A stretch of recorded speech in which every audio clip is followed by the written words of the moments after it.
Listen carefully, David, because I'm only saying this once. I've taken everything from our accounts, the twins aren't yours, and by the time you hear this message, we'll be on a plane to Switzerland with Marcus.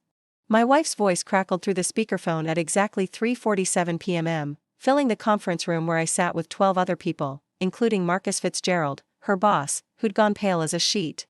The recording continued as everyone in the room froze. 8 years of pretending to love you, and finally I'm free. Oh, and don't bother with DNA tests. Marcus already arranged fake results showing he's the father, but what Vanessa didn't know was that Marcus was sitting directly across from me, in the middle of our company's annual audit, where every word was being recorded for legal compliance.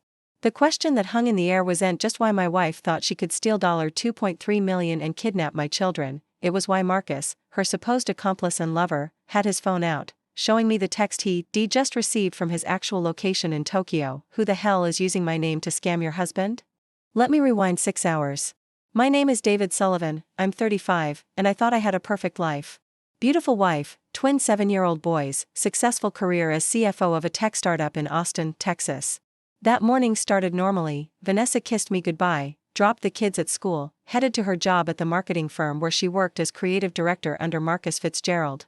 Except Marcus had been in Tokyo for 2 weeks, something I knew because I handled the company's finances and had personally approved his business trip expenses. So when Vanessa called from what she claimed was the airport, saying she was with Marcus, my fraud detection instincts kicked in immediately. But I'm getting ahead of myself. The first sign something was wrong came 3 months ago. Vanessa started working late, taking weekend, creative retreats, becoming protective of her phone. Classic affair signs, I thought. But when I checked our joint accounts, I monitor them weekly, everything seemed normal. No unusual purchases, no hidden credit cards, nothing. Then came the Mother's Day incident. The twins, Jackson and James, had made cards at school. Inside Jackson's, in his 7-year-old handwriting, "I love you mom, even when you cry at night about the bad man." When I asked him about it, he said, "Mom talks on the phone late at night. She cries about someone being mean to her. She says not to tell you because it would make you sad." That night, I installed recording software on our home security system, legal in Texas for your own property. What I discovered over the next month wasn't an affair. It was something far worse. Vanessa was being blackmailed. The calls came every few nights, always from blocked numbers. A digitally altered voice demanding money, threatening to expose something. Vanessa would cry, beg, promise to get more money. She'd already paid them $50,000 from her inheritance, the one she told me she'd invested in bonds. I wanted to confront her, help her, but something felt off. The blackmailer knew too much, our schedules, the kids' school, even what I'd eaten for lunch. This was someone close to us. So I kept recording, kept monitoring, trying to identify the blackmailer before revealing I knew. 2 weeks ago, everything changed. The recordings captured Vanessa on a different call, laughing this time. "He has no idea," she said. "David thinks I'm being blackmailed." The crying? Oscar-worthy, right? Another few weeks and we'll have enough to disappear forever. The person on the other end laughed too, a man's voice I didn't recognize. "The DNA test swap is brilliant, V. He'll be so devastated about the twins not being his, he won't even think to verify it. By the time he figures out the truth, we'll be ghosts." That's when I hired private investigator Janet Morrison, yes, relation to my colleague's PI from a previous case, small world in the investigation business. Janet discovered that Vanessa had created an elaborate scheme. She was the blackmailer, using voice-altering software to call herself, creating a trail that made her look like a victim while she slowly drained our accounts into offshore holdings. The man on the phone? Not Marcus Fitzgerald. It was Anthony Vega, a con artist with a record for identity theft and fraud. He'd been posing as Marcus in emails and calls to Vanessa, promising to help her escape with the money. The real Marcus was completely oblivious, focused on expanding our company's Asian markets from Tokyo. Janet also discovered something beautiful. The twins were absolutely, undeniably mine. Vanessa had arranged for fake DNA tests to be created, planning to devastate me psychologically so I wouldn't fight back. But she made one crucial error. She used a legitimate lab for the real tests years ago when the boys were born, for health insurance purposes. Those results were archived, immutable, proving paternity. Which brings us back to that conference room at 3:47 p.m. The audit meeting had been scheduled for months. Marcus was attending via video from Tokyo, but his connection had failed, so he was audio only. The other 10 people were board members, lawyers, and accountants reviewing our company's finances. When my phone rang with Vanessa's call, I recognized the number she'd been using for her blackmailer calls. I knew this was it, her grand finale. So I answered on speaker, claiming it was an urgent call about the kids. David? Her voice was different, triumphant. I know you're at work, but I needed you to hear this from me. Vanessa? What's wrong? I played along, gesturing for everyone to stay quiet. Nothing's wrong. Everything's finally right. I've emptied our accounts, checking, savings, the kids' college funds, your precious 401k, everything. It's all gone, transferred somewhere you'll never find it. The lawyers in the room started recording on their phones. The accountants were frantically taking notes. What are you talking about? I kept my voice shocked, scared. I'm talking about freedom, David. 8 years of playing the perfect wife, and I'm finally free. Oh, and those DNA tests you've been too trusting to demand? The twins aren't yours. They're Marcus's. We've been together since before we married. You were just the stable, boring banker who could give us a good life while we waited for our chance.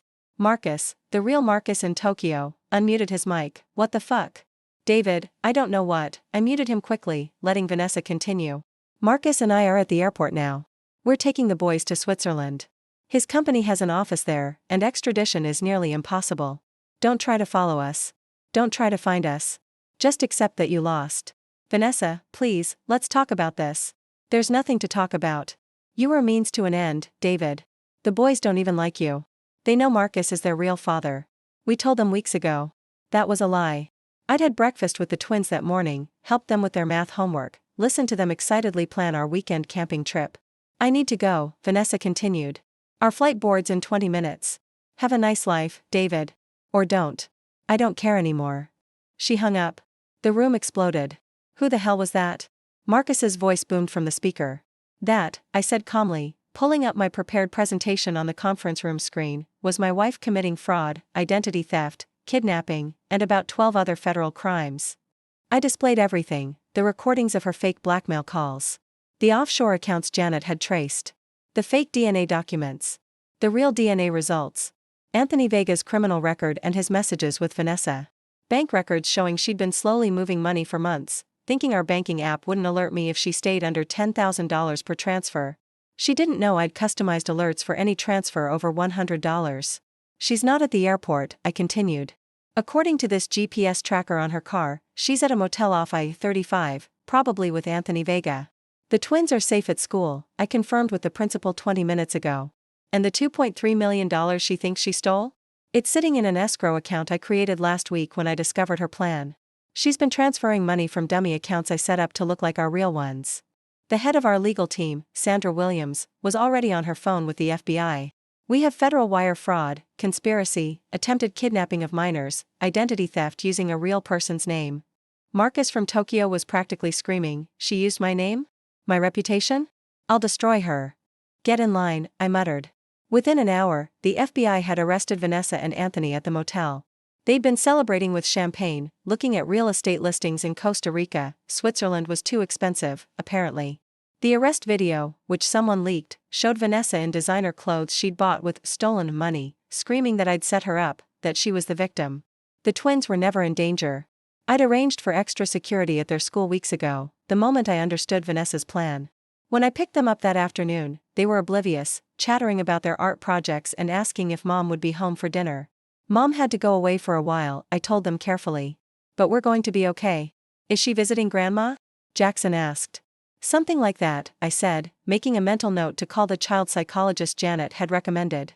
That evening, as the boys played video games, I met with Sandra Williams and 2 FBI agents at my house. The evidence was overwhelming. Vanessa's laptop, seized from the motel, contained months of planning documents. She'd researched international custody law, Swiss banking regulations, how to create fake DNA tests, even how long she could keep the kids out of school before authorities noticed. This is one of the most elaborate spouse fraud cases I've seen, Agent Rivera said. She created an entire fake blackmail scenario to explain missing money, planned to frame a real person for an affair, attempted to psychologically torture you with fake paternity results. This is sociopathic. What about Anthony Vega? I asked. Singing like a canary, Agent Coleman replied. Claims it was all Vanessa's idea, that she promised him half the money. He's looking at 15 to 20 years, so he's giving us everything. The trial was a sensation. Wife fakes affair with boss to steal millions, made headlines nationwide. The detail that got the most attention was the fake DNA tests. The cruelty of trying to destroy a father-best relationship with his children for money struck a nerve with everyone. Vanessa tried multiple defenses. First, she claimed I was abusive and she was escaping. When I provided years of text messages showing a normal, even boring marriage, that fell apart. Then she claimed Anthony had manipulated her. When prosecutors showed her detailed planning documents predating her meeting Anthony, that failed too. The prosecution's star witness was unexpected, Marcus Fitzgerald, video calling from Tokyo at 3 a.m. his time, furious about his name being used. "I've met this woman exactly 5 times, he testified. All at company events with dozens of witnesses. The idea that we were having an affair is insulting. I'm gay, Your Honor. My husband and I have been together for 12 years. The courtroom gasped. Vanessa's lawyer actually put his head in his hands. The prosecutor pulled up Vanessa's planning documents. One entry read, "Marcus is perfect, travels often, David trusts him, and he's too private about his personal life for anyone to verify an affair." "She didn't even know you were gay?" the prosecutor asked Marcus. "Apparently not. Though if she'd bothered to look at my desk, she'd have seen the wedding photos. The DNA evidence was particularly damning. The real tests from the hospital proved the twins were mine. But Vanessa had paid a sketchy online company $5,000 to create fake results showing Marcus as the father. She'd even researched whether Texas required DNA tests for custody disputes, planning to use the fake results if I fought for the children. She was willing to traumatize her own children, the prosecutor said in closing arguments, telling them their father wasn't their real father, all for money. This isn't just fraud. It's psychological warfare against her own family. Vanessa was convicted on all charges: wire fraud, conspiracy to commit fraud, attempted kidnapping, identity theft, and conspiracy to commit interstate flight.